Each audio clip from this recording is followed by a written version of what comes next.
Protests such as today's are just one of the reasons Mayor de Blasio spent today at the White House. He's brainstorming with President Obama ways to end community mistrust of police. CBS 2's Marcia Kramer has the story.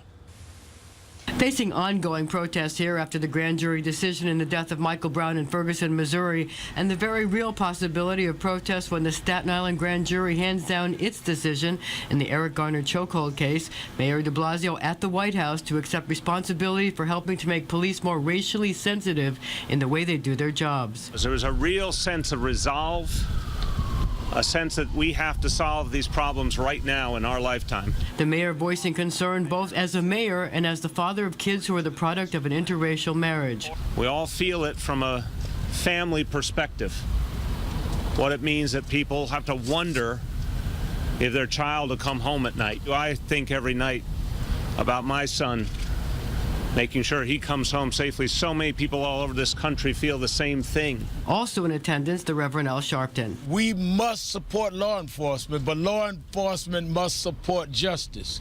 The White House confab, the president announcing more money for police body cameras and other initiatives coming as the NYPD lays out plans for dealing with the response to the Garner case, whichever way the grand jury votes. Sources telling CBS 2 the NYPD will use the Occupy Wall Street model. NYPD task force units assigned to 12-hour shifts, a large contingent of cops on scooters as well as on foot, and barricade units on standby along with mounted units and aviation.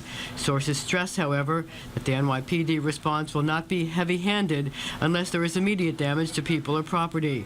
The watchwords are breathing room.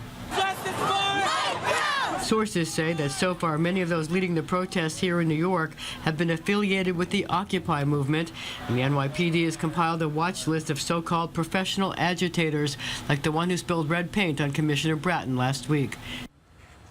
Well, police are monitoring social media sites to get a handle on demonstration plans, and they say they will be on full alert no matter what the grand jury decides. A decision from the grand jury could come as early as this week.